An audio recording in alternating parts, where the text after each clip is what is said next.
Good morning, everybody. We'll just wait another 30 seconds or so to let everybody get online. Okay.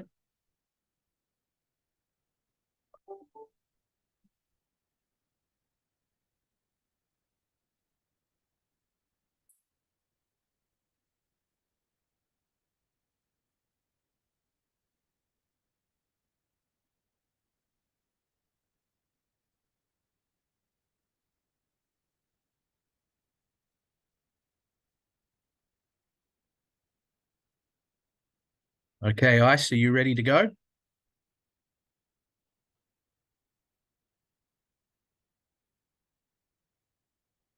Okay, good morning, everybody, and welcome to this morning's presentation. I'd like to introduce my friend and colleague, Suraj Nandakumar, who is the CEO and founder of the Recity network, which is also, in fact, the winner of the inaugural ADB Digitizing Waste Supply Chain Challenge, which happened in 2020. And they've come a long way since that period. And I think what I'm going to do now is I'm going to hand over to Suraj. Suraj, are you okay to take over? Yes, I'm all ready. Yeah, we could start. Terrific, mate. Floor's yours. Yes. I'll start sharing the screen. Just 1 second.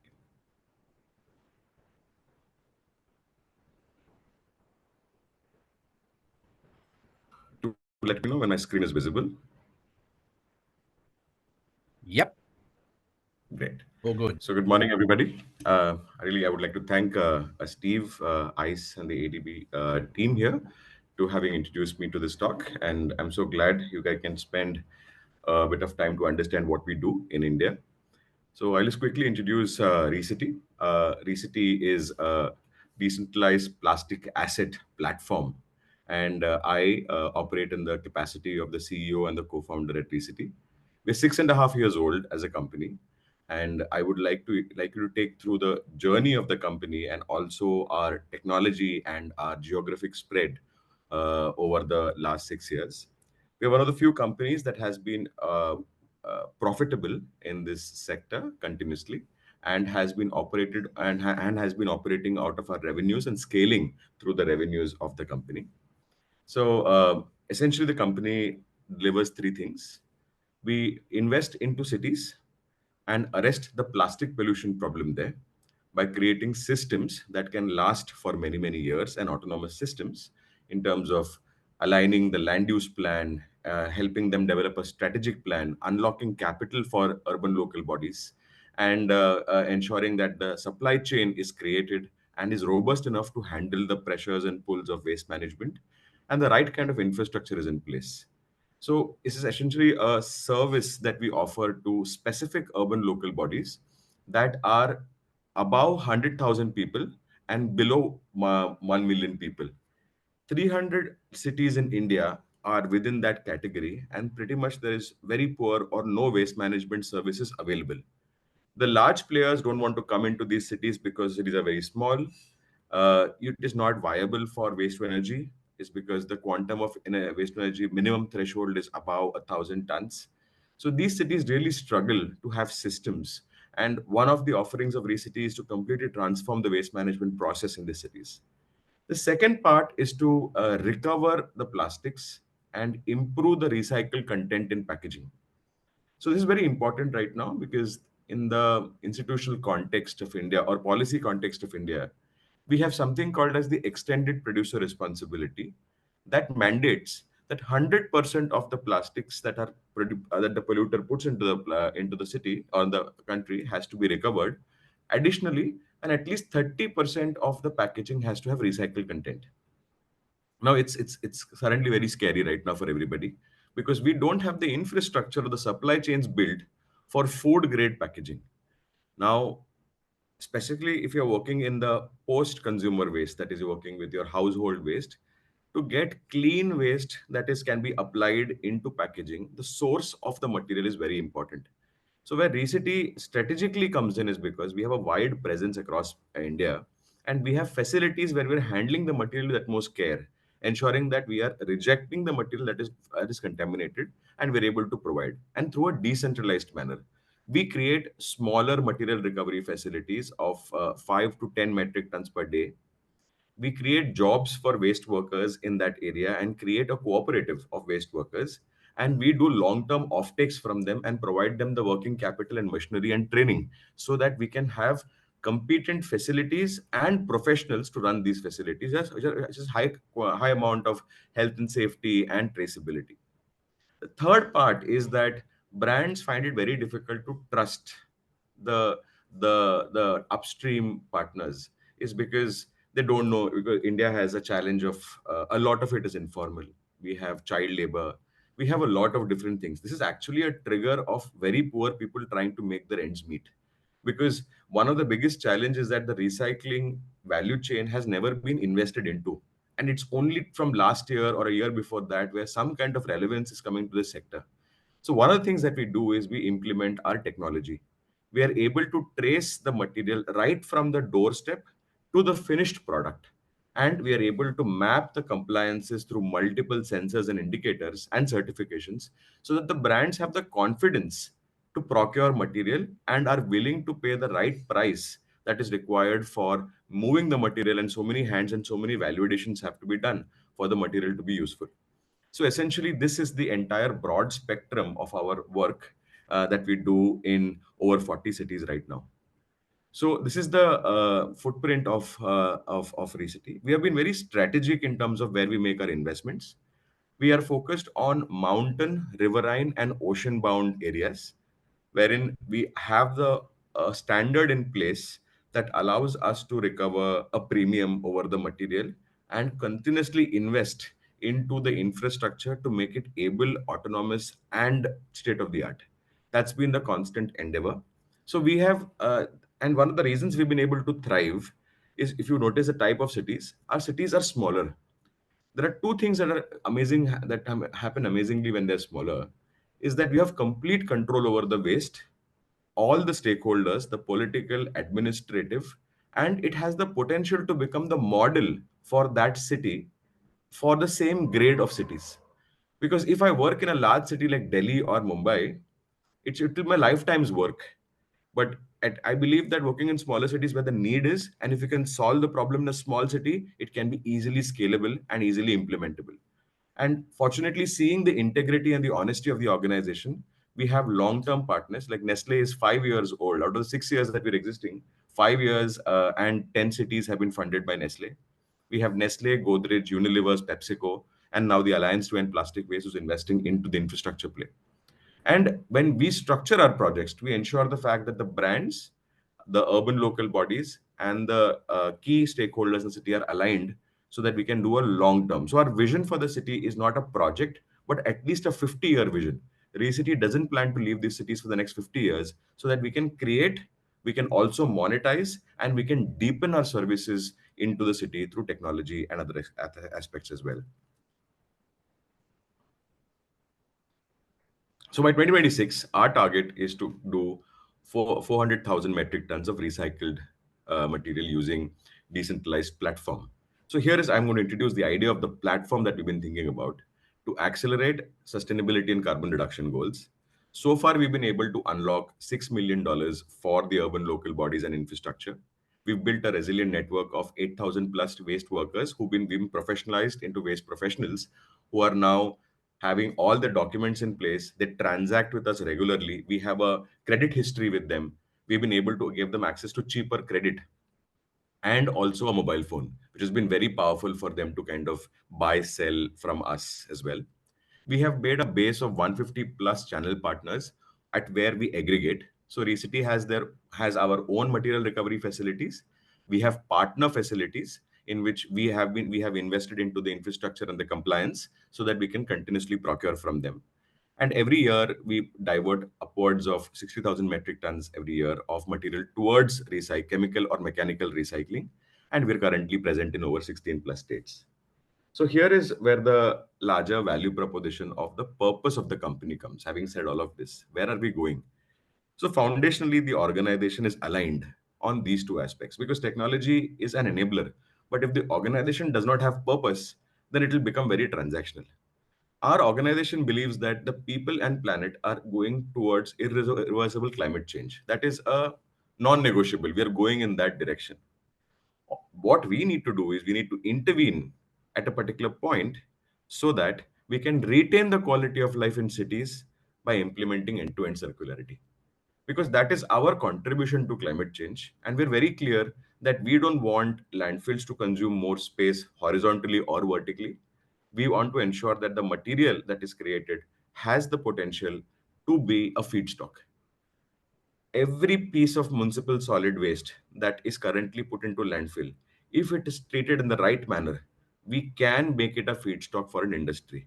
And that is where we believe that nothing goes to waste but to circularity. Because there's a very strong belief system, and I have metrics to demonstrate that as well, that there is enough post-consumer plastics to power plastic packaging industry needs.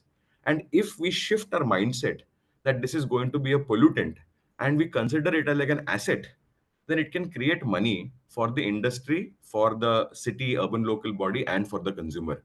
And this asset, the moment you attach an asset to plastics, suddenly a lot of financial instruments, a lot of technology applications, a lot of tracking and tracing is suddenly becomes viable. Because I believe that if you don't change the annotation of plastics from a pollutant to an asset, we will never focus on it as the problem and go deeper into it. And that has been our entire endeavor. Going from there, the biggest challenge in India right now, with respect to the policy that I say that almost, by 2030, 100% of the packaging has to be made from recycled polymer. The biggest challenge that India is facing is India's at crossroads right now, because the demand and supply gap right now is 90%. The India has focused on volume and not on quality. So we have a lot of recycling happening, but all the recycling predominantly is downcycling the material into lower forms, like maybe a very good bottle will be made into a bucket. It will not be made into a bottle again. So when we have such a large landscape of informal recyclers and their capabilities are to downcycle, the next 7 years of India is to upgrade the recycling capabilities of the existing recyclers to bottle grade. And that is going to be the next decade of investment that comes into India, and people are going to absorb that. Because talent, no problem. Access to material, no problem. Technology can be bought. But here is one of the biggest things is mindset and behavioral change, where India has to rise to delivering quality for the world, especially in the terms of plastics. And this is exactly the gap where Recity wants to fill by introducing traceability and focus on quality. And that would be our endeavor through the platform that we're trying to build. In this entire platform, if I have to visualize it easier for you, what we want to become as a company is further the Amazon of circularity. Imagine a world in which if you're able to access 100% of the waste of a municipal of a city, imagine you can create an Amazon in which if you're able to understand the specifications of every industry, call it organic fraction, call it plastics, call it paper, metal, glass, and so on. If you can create that long tail inventory and make it available as feedstock for the industry, we will have the power to radically change the way this waste is looked at. And right now, from even Amazon started with books, we are starting our journey with plastics. It's taken us 6 years to understand the ecosystem and the gaps and challenges in plastics, and we are diving deeper into that value proposition. Here is how the platform works. On the supply side, that is the consumer who is generating the waste, the collection agent who's collecting it from the doorstep or through a vehicle, the transporting of the material in a segregated manner, and it coming to a material recovery facility. Here is where almost 90% problems of traceability, of quality, and of material are stuck, is because these supply chains are very weak and they don't have the incentive to participate in this. If there is any incentive, the incentive has to be to leak material from the supply chain and sell it to the informal sector. But at least 50% of the material that has recyclable value but not in that geography is left and dumped in the landfill. So this is where we have to check, intervene, and build systems to incentivize partners to maintain discipline to ensure that the material can be pushed towards circularity. On the demand side, brands have also been very lazy. is because they want the material, but they don't want to pay the price for it. I'll give a use case. I was talking to a very large uh, sugar drink company, and they were currently buying their virgin polymer to make the PET bottles at 75 rupees per kg. Now, if they want to attempt using 100% recycled content, their cost is 100 rupees per kg. The differential is 25 rupees per kg.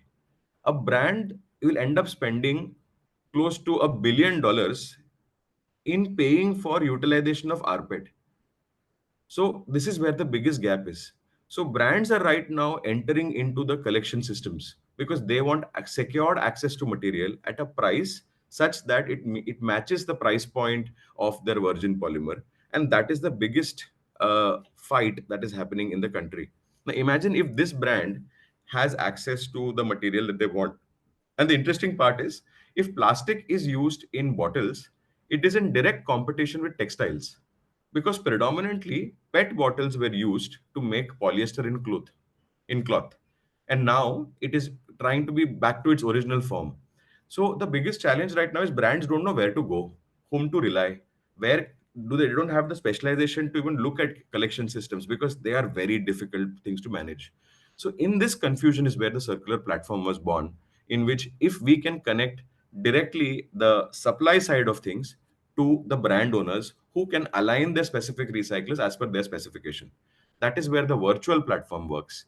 In this virtual platform, what we're able to do is generate four kinds of revenue streams. One is generating credits, and under credits, we can do plastic credits, ocean bound credits, and extended producer responsibility credits. That's one section of the virtual platform. The second platform that money can we can create a certified material, that is ocean bound certified material, or we can look at ISCC plus certified material. We can look at GRS plus certified. There are multiple certifications that you can have there. And the third part is the major function is traceability.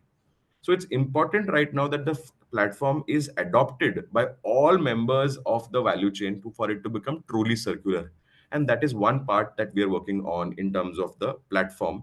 And fortunately, we right now have 200 customers who can log in onto the platform and directly transact with us and place orders. And that gives us a lot of cushion to kind of run our business effectively. The next area is the physical platform. Like Amazon has a website and a fulfillment center, for us, it's the material recovery facilities. Today, I'm proud to say we have close to 7 material recovery facilities in multiple geographies. Additionally, we are setting up large facilities with Alliance to End Plastic Waste, ranging to 300 tons per day, and it would be almost fully automated facilities and would be the maybe the one of the first 5 facilities that come in India, but the first one to enter into a smaller city. So we plan to disrupt the process of waste management in smaller cities and make it very, very traceable and accountable, so that brands have the interest saying that this waste sector is finally coming to the level that we run our plants, and we would be happy to work with them is because they are compliant, the ESG compliant as well. So there are many layers for brands to accept the ground reality, and we are trying to push the ground reality for them to accept it so that they can buy material from us and create a long-term association with us as well. The end game that we have for our value proposition is this. It's a beautiful. I've taken this reference from a document called as India's Trash made by Godrej, in which the collection system is the material recovery facility essentially sorts the municipal waste, and then all these different kinds of people waste systems or recycling systems are co-located within the city itself as a complex, so that the money generated or the waste generated from the city, that is the city's property, can be monetized by the city itself. Jobs can be created within the city, and it's a viable job that can provide for their families, and also the output of this can be reutilized within the city itself. So in the next 4 years, my attempt is to demonstrate this one model where we can truly show a circular city that has the capability to managing its own trash and creating value and profit from this. Right now, for the last 3 years, waste has been a very charitable function, very philanthropic. And I mean, while I have been the beneficiary of that, but I have been feeling very, very sad. is because we have to generate profit. If profit is not generated in a compliant manner, what is the kind of systems we are building? And if we unless we hit an IRR of 20-25%, that is standard for manufacturing business. If we don't hit that, then we're not creating value for external capital to stay invested in this sector for a very long period of time. So our endeavors, I am one of the representatives of the India's waste management industry, and I think collectively all of us believe that creating such robust systems are essential. And for that, creating that ecosystem of different people who can come together to augment this and build this is what we are building right now as an organization as well. And essentially, so here is an interesting part. When we set up these material recovery facilities, we create value for three kinds of customers. Essentially, brand is the end customer for sure, but the physical asset that is can be moved into mechanical recycling, in which we sell it to recyclers and they make bottles again. But one of the biggest challenges in this process is that the capacity of India is going to mechanical capacity of India is going to only add incrementally, because you have to add one line and the capacity improves. But chemical recycling, though it's at a very nascent stage, has a lot of promise, especially with, the interesting part right now is that, brands essentially would buy their required resins and everything from the large oil making companies, petrochemical companies, Reliance, Sabik, and Borouge, and all of them. Now, when they require recycled polymer, they go back to the same petrochemical companies who don't know what to do about stuff. So what's happening is that petrochemical companies are also approaching many players like us who are into collection or recyclers as well to offtake their complete volumes, because a chemicals recycling reactor can in one batch can take 70,000 metric tons of flexible PE packaging, PE packaging. This is the interesting part, is because what mechanical recycling will take up to 20 years to achieve, chemical recycling, if all goes well, can achieve within 3 years. And there's a huge potential there to kind of extract virgin grade polymer from there that can be directly applied for food grade packaging. The second part is there is a lot of material that cannot be recycled as well, which is either contaminated and other stuff. So we are currently working with waste to energy and co-processing plants to whom we have long-term offtake agreements such that they will continuously buy material from us. So this is how we are trying to manage our cash flows and build better businesses on the ground and systems. And we are trying to monetize this value proposition through the virtual assets that fulfill compliances, voluntary stuff, and also the different and also enter the credit market in a more proactive way. So essentially, we have been able to set this up and demonstrate. I'm so happy to say this, that we first project that we did last year, in which we were able to source material from Pondicherry in India, that is PET bottles, and we were able to. We don't have systems close by, so we had to wash it in Gujarat, and flake it in somewhere in Indore, and we were able to make it into punnets, clamshell punnets that take fruits, and we were able to export that to UK, to Tesco. And I'm so happy to say that the QR code on the packaging gives complete traceability of the compliant value chain. And if and the customer is willing to pay a slight premium of less than 10 cents, that's all we require for one packaging, less than 10 cents, to use traceable ocean bound certified packaging. And that became the trigger in which we've been acquiring many more customers who are coming on board and using this technology. I have to also tell you is that, technology is an enabler. There is nobody in India who can claim that technology can solve the entire problem. The important thing that I believe is the core ethical integrity of the organization. The second is the systems and the simplicity of systems that build, in which all stakeholders incentives are managed. And technology can be a layer to kind of instant gratification, in which the transactions happen faster, more visibly, and immense amount of data is captured and analyzed to do system improvement. We are not there in which waste as a sector can work autonomously through an app. There are certain actions that can happen, but for it to become a complete AI ML driven platform, we are a couple of years away. Because first we need to build systems, we need to have infrastructure. Because when you're hungry, you can't think of creativity. No, that is where we are as a country right now. And building on that, we can't forget the people. When essentially, I'm very proud to say, over the last 6 years, we have been able to create 600 jobs as a company. 600 jobs that are 2x the minimum wage. And we were able to do that is because we were able to command the right price for the work that we do. I believe the biggest inferiority complex of the recycling slash waste management industry is that they themselves have defeated themselves, saying that this is a very low quality job and we don't deserve to ask for money and everything is about 1 rupee margin. I said, how do you do good compliance and how do you pay your people well? How do you train your talent and how do you retain your people? At the end, a corporate culture has to be mapped onto a waste management company and we have to be able to bring in good talent. The biggest challenge in the waste sector is lack of talent, lack of educated talent willing to invest their time in this sector because it's not fashionable. So what we've been doing is we've been investing over the last 6 years through a center of excellence in Recity, and we have been pulling up people who are informal waste pickers. And today I'm proud to say one of them is a manager in my company and earns like maybe 50x of what he would earn otherwise and much more with all the incentives and facilities. The importance of investing into waste management is that you solve for two cases. One is poverty and second is pollution. And plastics has the immense potential to pull people out of poverty and create this additional, I believe, easily right now in the informal sector. In the total working population of India, 3% of working population of India is in the waste sector. We're talking about easily in the ballpark of 5 to 10 million people who are working in the informal waste sector. In my lifetime, my ambition is that if I can bring 100% of those people into the formal economy with jobs like us, and that is what we are trying to build through our different initiatives. So we've been very, very lucky to have a lot of good companies to have associated with us for the long term. And we've tested multiple models in different geographies because you have to understand India as a country, every 100 kilometers is a new country. They speak a different language, it has a very different climatic system, it rains perpetually. In some places, it rains all the time, and some places does not rain at all. So there are a lot of on-ground challenges that have to be mitigated, and new models have to be created. The last 6 years has been about implementing models and seeing it succeed, seeing it fail, bringing in new challenges, bringing in different kinds of experts.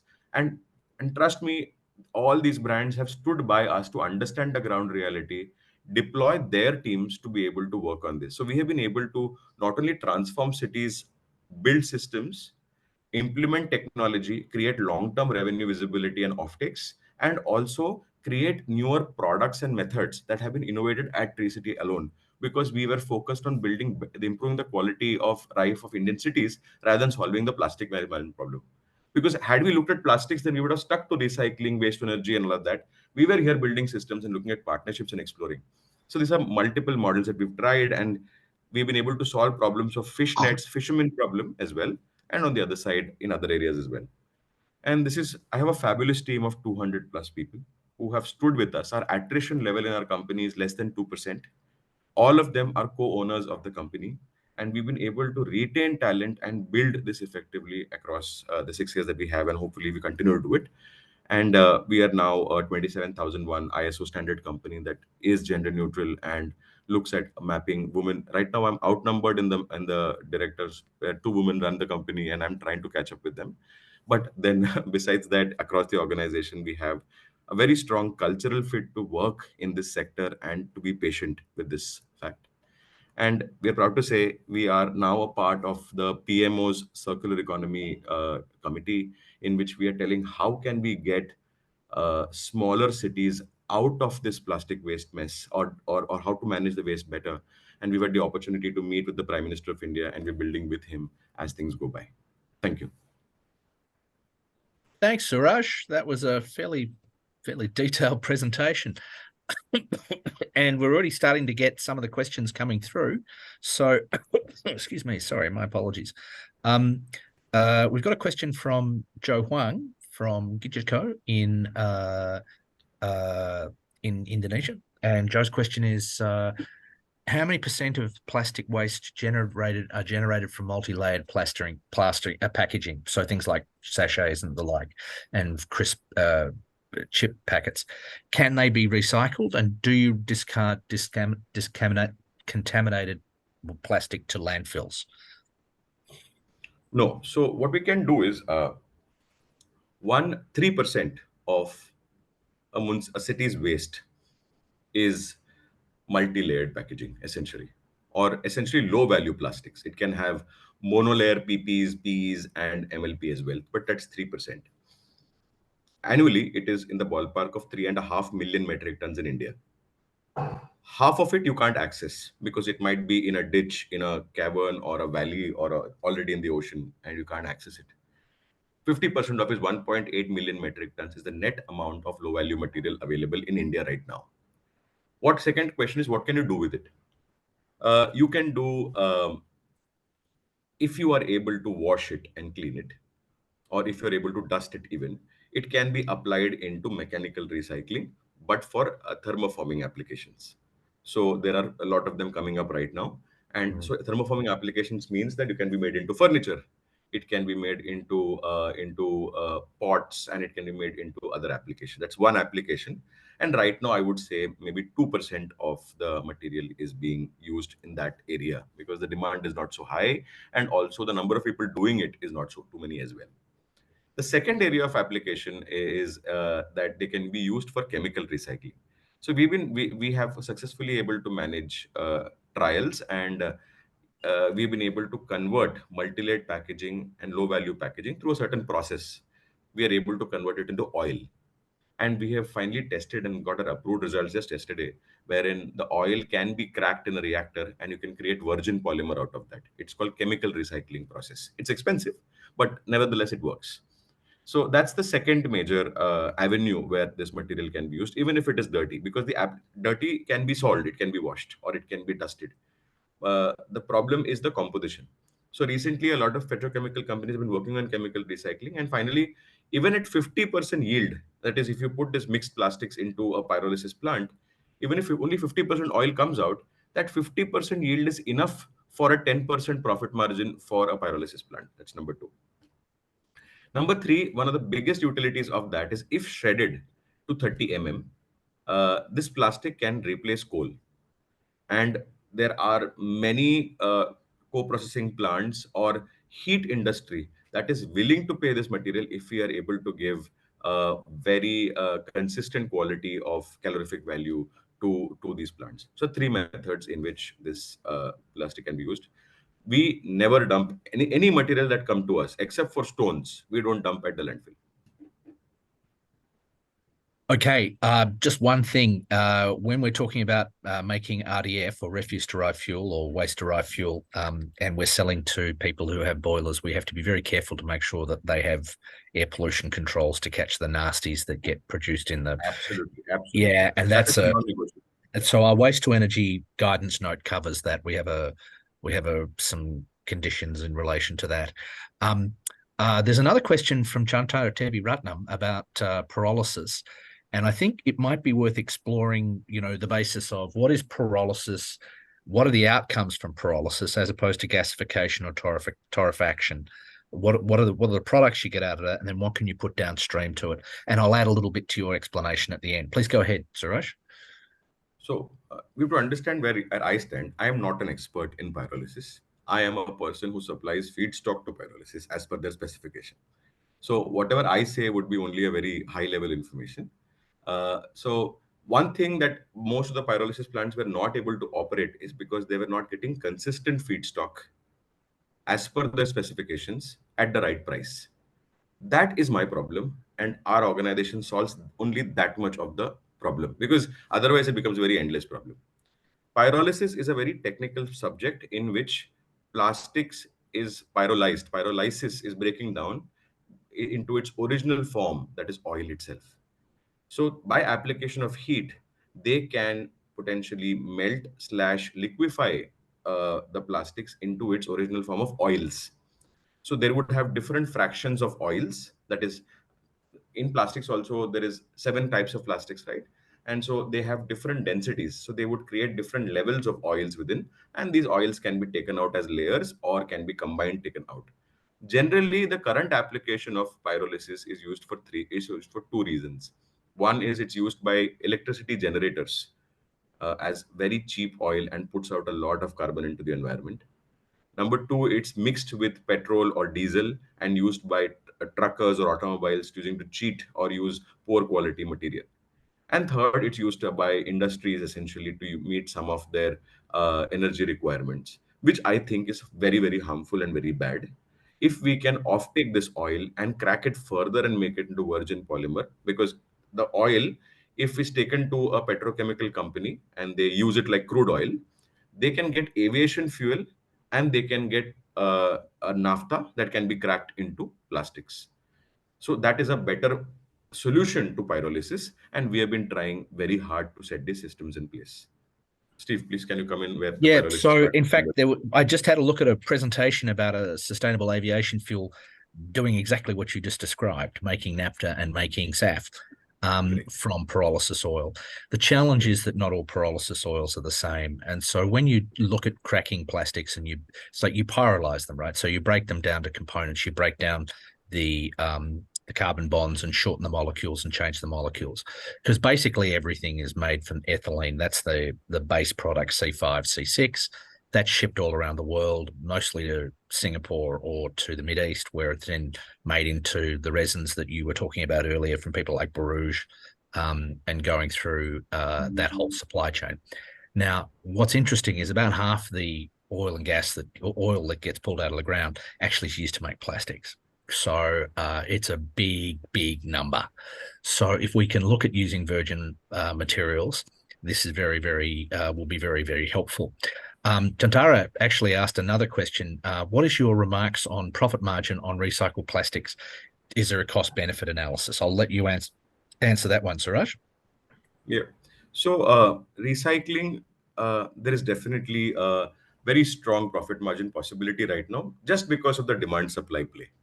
So if you are able to invest into the right kind of machinery, like if you have, I'm not saying brand specifically, but if you have a high quality facility that has the capability to eliminate contamination and gives a high quality output, then brands are willing to pay a premium right now up to 20 to 25 rupees per kilo, that I've realized. And there was a point in which recycled polymer would not even match, would be 20% lesser than the virgin price.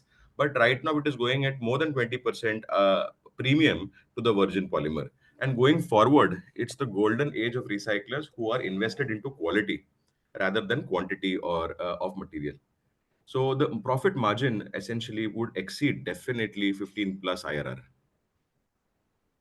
Okay, that's a very interesting number. Next question from Edgar de Jesus. Do you have a phone app to track the transport of plastic from household collection or MRF transfer station to where it gets recycled? I understand the QR code is for recycled plastic product. I think the QR code's actually for the pickup location. Can you go into that a bit more detail, Suraj? I think that you might Sure, need to sure. explain that a bit. So you have to, again, more than the technology, it's about managing incentives. So one of the reasons that the waste generators, the QR code is deployed, it solves a problem of grievance redressal for them. So the grievance redressal is that they are not receiving collection. So when a waste generator does not receive collection for 2 weeks, what would one do? They would go and put it in the end of the road, hoping that somebody would collect them. But the dogs and cows don't know about this. They would take that and eat it up and spew the entire area with litter. So what we did is that the only method or reason why that at a house level that QR code is successful is because of convenience. India, you know that we have the UPI and everything. All payments in India are done by QR code. So everybody right now is very conversant of how to use a QR code. So when we put that QR code and we onboard the user to utilize the platform, we are able to get a very strong conversion ratio of grievance redressal, user fee payment, and that's one play. That because we manage the incentives at that level, we were able to deploy that. And today we have 700,000 plus property units that are mapped onto our platform, are actively using the platform to do their complaints, and it's registered with the urban local body and it's solved. So the grievance is redressed. That helped us to introduce an RFID tag within it. So when the vehicle moves, we are getting real-time data whether the vehicle has been, that area has been serviced or not. Now, in the advent that the person does not give a segregated waste, we empower the waste worker to use that QR code again of the house to say that this particular person is not segregating and it's actually killing my targets.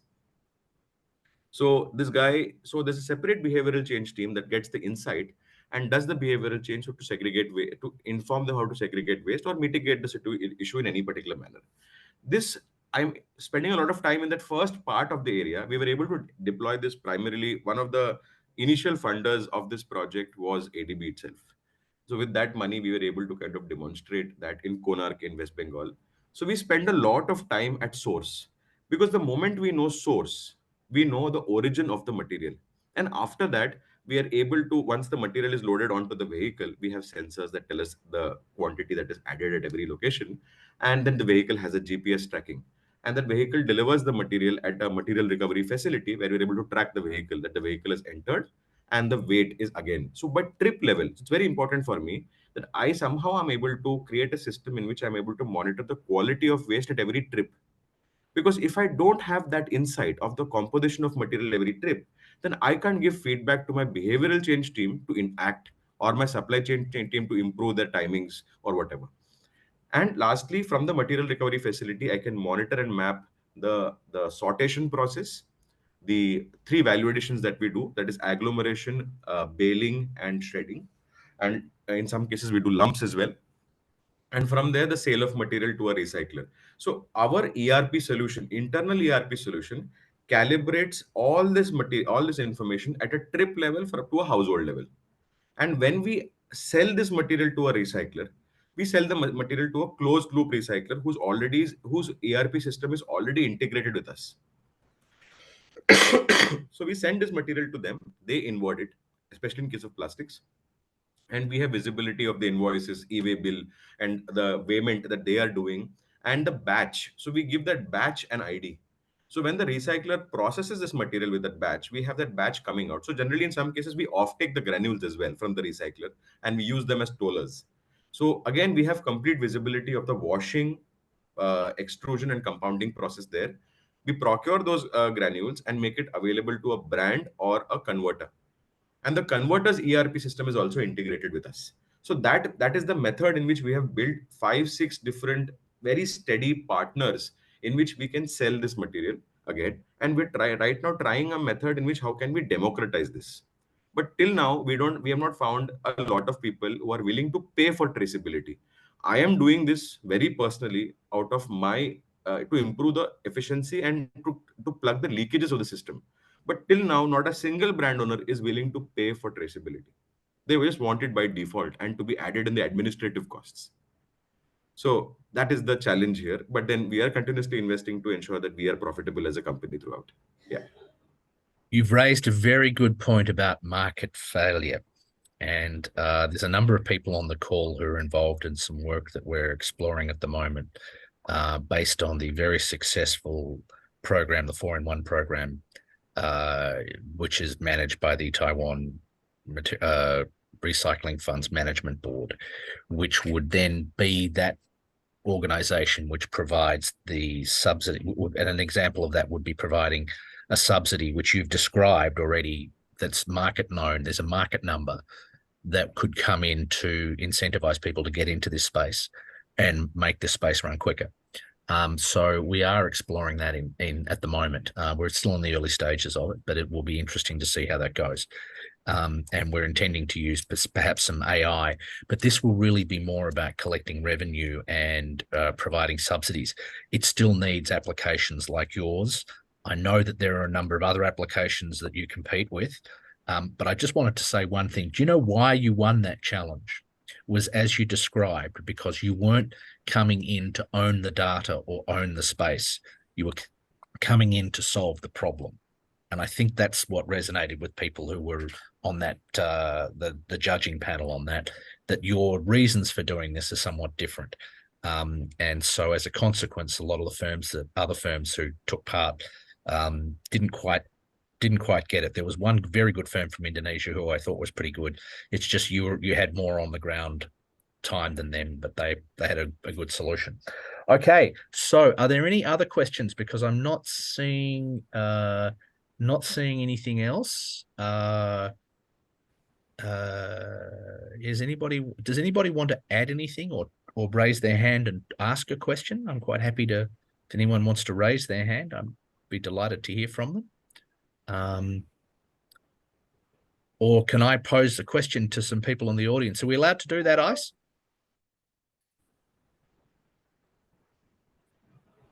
Okay, I'll take that as a yes. Joe Huang from Indonesia, Gijako. Are you seeing any applications like this in Indonesia?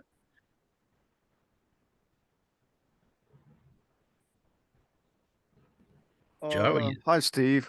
hi, Hi, mate. Suraj. Yes, I think, well, I mean, Indonesia has a lot of small small companies, in scale, doing similar things. So yes, but maybe not in such well organized way. But I think in principle, yes, there are many companies and platforms that buys and sell uh, plastics. Yes, in Yeah, Indonesia. the small scale plastics recycling areas, and there seems to be a lot of people who are coming in and taking part of that. I know James Baker's doing a lot of work with that in Indonesia. And can I ask Lou and Lou, who I'm going to call you out, Lou, and are you seeing any of this in your travels? Because you get quite a lot of exposure. Actually, I'm working with iCycle in China. Okay. Actually, I'm putting together a book, Circular Economy Global Leadership. So there will be a chapter on that. So iCycle, what they have a total solution for this implemented in China. They make one of the Chinese cities zero waste, zero to landfill. So they segregate. So thanks to the Chinese government policy on circular economy, its enforcement on the zero waste framework. You probably know about the Chinese zero waste framework policy, right? So a number of cities in the north, Guangzhou is not so much. I was in Guangzhou last week, was totally not that good waste segregation, but up in the north, like the city where they are near Shanghai, they're able to work with the community in those living buildings where there are many levels, and on the ground floor they have this space, air conditioned, and with bins segregated, different kinds of garbage, and all the really separate the organic waste, and everything else is clean and supervised by people. There are people there, and also with AI people. So co-pilot with AI and people to make sure the waste disposed in those bins are clean, according to the regulation. So they are able to do this, not only collect separated waste, but also build a whole supply chain of waste treatment companies to turn the waste into products. So that's something that I thought is pretty cool, in the context of China. But the reason he shared with me, the guy, his name he's called himself CS, but Professor Chen is Malaysian. So the reason why he's successful in China is actually thanks to the top-down policy enforcement, waste segregation. They actually, if they don't segregate, they get penalty. If you're residents, if you don't segregate, your waste will be rejected by the person, and your data will be collected, and you get bad record in the system. So there's really top down is critical, and how to apply this in other countries. I think he's working with Nepal and other countries at the moment to expand their success in China. Lewin, you've got a really good point about, in China, in India, top down, and the structure of how things are done. So when you talk about waste being rejected, Japan, I'm going to Japan on Friday night, and I'm terrified because I always get in trouble because I put the waste in the wrong things, and they knock on the door and they politely talk to me, but actually they're very angry with me. So I have to, that's Japan. Then there's China. India has quite a well-developed emerging area of how they're dealing with this, and then Indonesia, Joe was telling us about, has some ground level stuff. The Philippines has an EPR law, but there's still stuff emerging. What's really interesting is that the apps like the one Suraj is presenting must be based on the local economy and the local political system. So if you have something which is, you want to be the Google or the Amazon, fail, because I'll tell you why. Unless it's going to be something that is heavily localized And I mean, remember the report we did in Odisha, the language that it was in Odisha, that local language. The app was actually in the local language and was tailored to the local conditions. And I think that's a really, really important part for any of these apps. I think the challenge for Suraj is that he's got a lot to do in India, but then the next question is, where does he go that's analogous to India? And that's going to be a challenge. Certainly not China, certainly not Singapore, certainly not Japan. So, and certainly not the US, maybe Australia, maybe Australia. By the way, I didn't mention the cricket, Suraj, so there you go. Yeah. You can't go there, it hurts. Yeah, not on a public call. Well, So, I can add on another point about there's an issue here in Singapore. I'm in Singapore right now. So we have these incinerators here, right? So we need to feed the incinerator with our garbage. So if we separate garbage too much, then there's not much left for the incinerator. So if we were to invest more incinerators, there will be very little incentive for segregation and circular economy. So I think at the top level as policymakers, I think we need to look at, from the, all the way down policy. How do we invest, prioritize, look at the condition, obviously, the situation, how much we still invest in incinerator and how much we really put effort in circularity and build a whole supply chain and doing it. Singapore is a great example. And by way of disclosure, I'm a permanent resident in Singapore and my wife and daughter are both Singaporeans. So I'll probably get in trouble for saying this. But Singapore likes the waste to energy solution because it's a single point, doesn't require a lot of local labor, doesn't require a lot of engagement with local community. They'd like to do that, but it's actually troublesome for them. And more importantly, it allows for the emergence of a particular type of worker who has significant ground level access and is local. And historically, Singapore is only 2 generations away from a communist insurgency, which was a huge problem for them. So as a consequence, their policies are really designed to, yes, we're happy to have people from the government engage, but we really want to be careful about having private sector that has that level of engagement with our community. And they won't say that overtly, but that's one of the challenges. And that's why Singapore has really struggled to get past their recycling rates. They've hit a brick wall with their recycling rates and they haven't been able to get past it for 30 years. And it's just doesn't have a solution.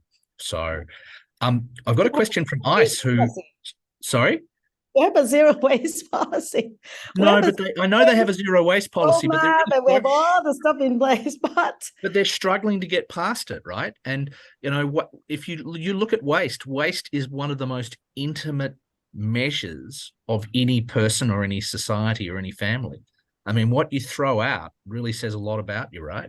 So, and it's what you use. It's a great way to track who you are, right? Okay, so. Moving on to the next question from ICE. Suraj, you mentioned behavioural change at a household level. How do you manage this?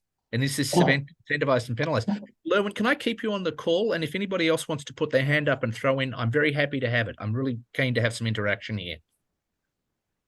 So over to you, Suraj. So penalization doesn't work in India.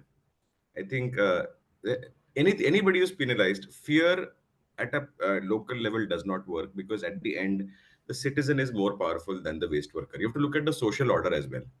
As a country, if you're looking at the pan-India as well, so the person who's generating waste comes from a different social structure and the person who's collecting waste comes from a different social sector. So penalization has never been the work.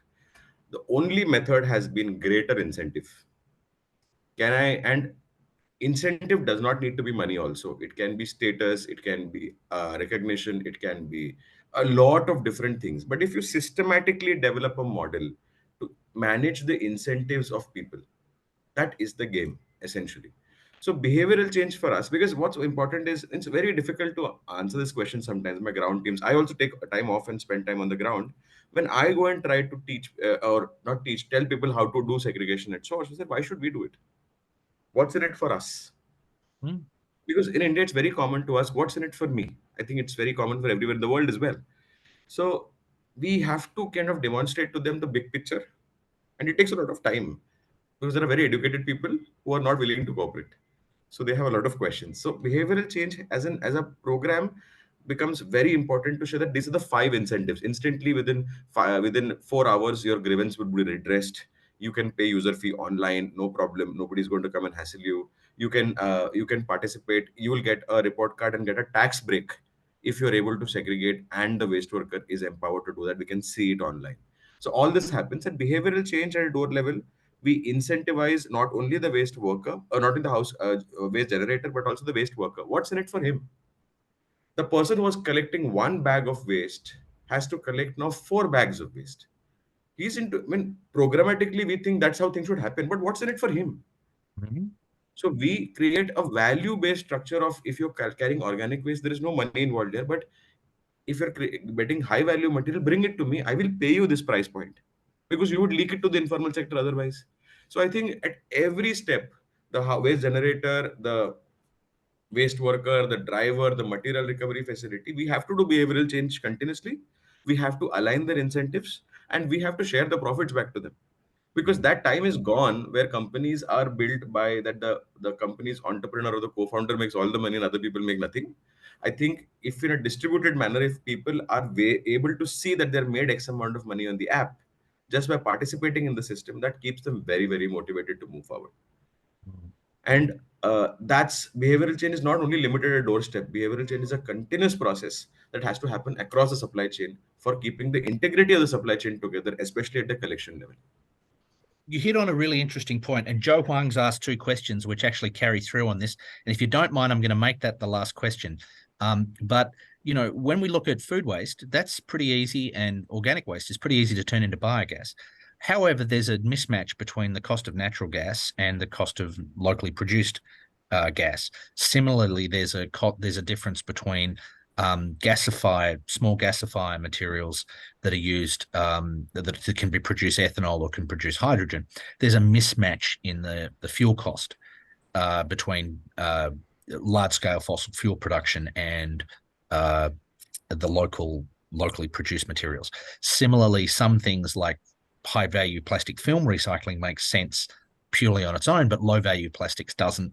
So it's not just per ton, it's actually what is the value of the segregated materials. So first, you're adding value by segregating, you're creating value.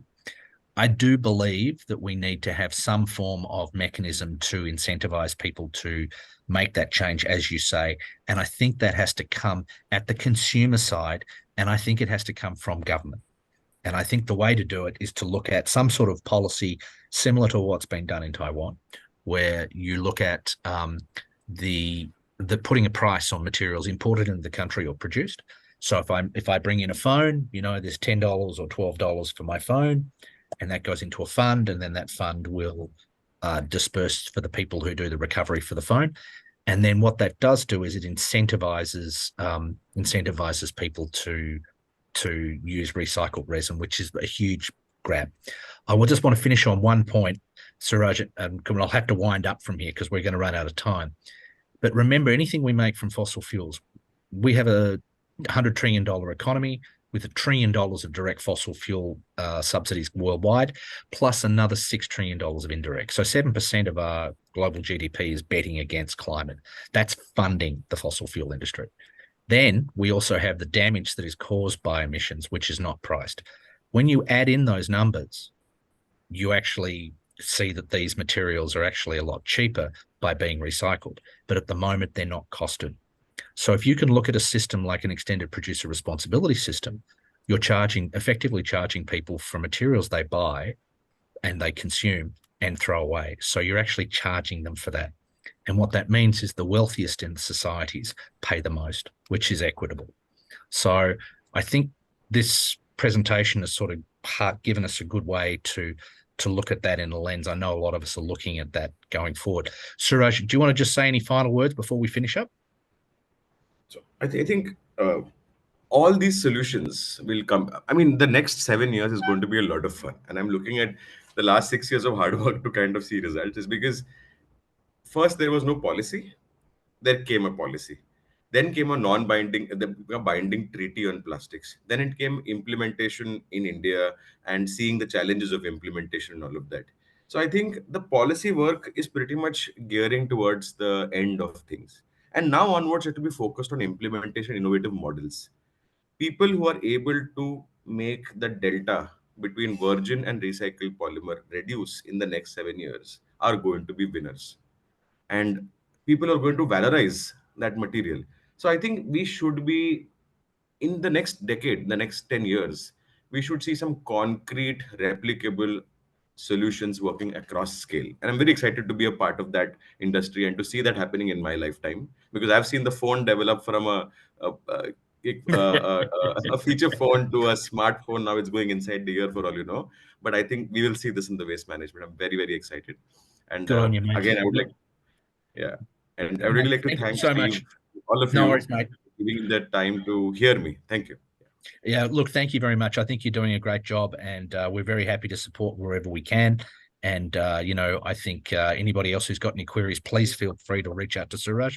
He's very appreciable, and he has very clear opinions. So thank you, everybody, and have a great day. Bye-bye. Yeah, thank you. Bye-bye. Bye.